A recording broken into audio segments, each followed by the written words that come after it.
এই মুহূর্তে সবথেকে বড় খবর ভাই, আপনারা জানেন যে এনআইএ যে তদন্ততে শওকত মোল্লাকে অ্যারেস্ট করে ফেলেছে।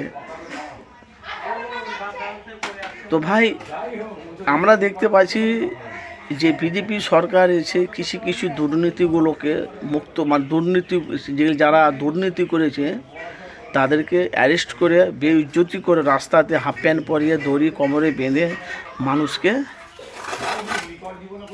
মানে এতটা মানুষকে লজ্জিত করে দিয়েছে। তারা মানুষের তাহলে ওরা কত ক্ষতি করেছে, ডিম ছুঁড়ে মারছে।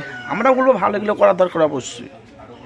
এই যে শওকত মোল্লা যে এনআইএর, যে আপনারা জানেন যে এনআইএ যে তদন্ত করে শওকত মোল্লাকে অ্যারেস্ট করা হয়েছে,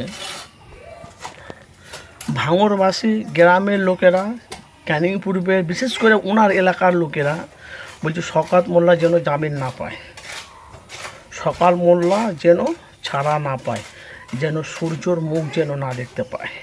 সেটা নিয়ে এখন বাংলায় তোলপাড়। কেন ভাই, আমরা জানি যে আমরা মানুষের কাছে, আমরা মিডিয়া মানুষ, আমরা মানুষের কাছে উভয়ের পক্ষে মানুষের কাছে সত্যটা তুলে ধরি। এখন বাংলার মানুষ এখন দেখতে পাচ্ছি বিজেপিকে রুখার মতন একটাই বিরোধী দল। ভাই কে বলেন তো? বিজেপিকে রুখার মতন একটাই বিরোধী দল, সেটা হলো নওশাদ সিদ্দিকী, আইএসএফ দল।